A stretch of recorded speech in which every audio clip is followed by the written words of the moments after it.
അപ്പോൾ ഇതാണ് മണിച്ചേട്ടൻ ഞങ്ങൾക്ക് വേണ്ടി കൂടുന്ന തങ്കനും തങ്കിയും.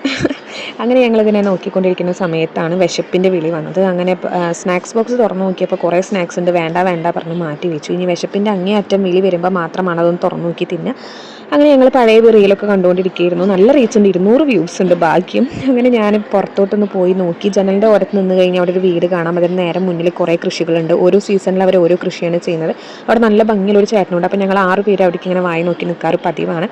അങ്ങനെ കുറച്ച് ഓട്സിൻ്റെ കഷ്ണങ്ങൾ ഇങ്ങനെ പറക്കി തിന്നു. അങ്ങനെ കുറച്ച് വെള്ളം കുടിച്ചു. നല്ല വെയിലായതുകൊണ്ട് തന്നെ നിങ്ങളോട് കൂടിയിട്ടാണ് സ്റ്റേ ഹൈഡ്രേറ്റഡ്. 4 മണിയായി സമയം. അങ്ങനെ ഞങ്ങൾ ചെടികളൊക്കെ നോക്കി വന്നപ്പോൾ അതാ ഓർമ്മകൾ വേരോടുന്ന കുറച്ച് കുന്നുകൂട്ടിയിരിക്കുന്ന കുറേ ബുക്കുകൾ.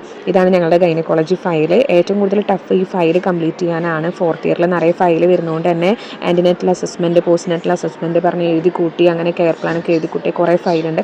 എക്സാം കഴിഞ്ഞു, റിസൾട്ട് ഇതുവരെ വന്നിട്ടില്ല. റിസൾട്ട് വന്നിട്ട് പാസ്സായിട്ട് വേണം ഇതൊക്കെ ഒന്ന് തൂക്കി വിറ്റ് ബിരിയാണി എന്തെങ്കിലും തിന്നാൻ വേണ്ടിയിട്ട്.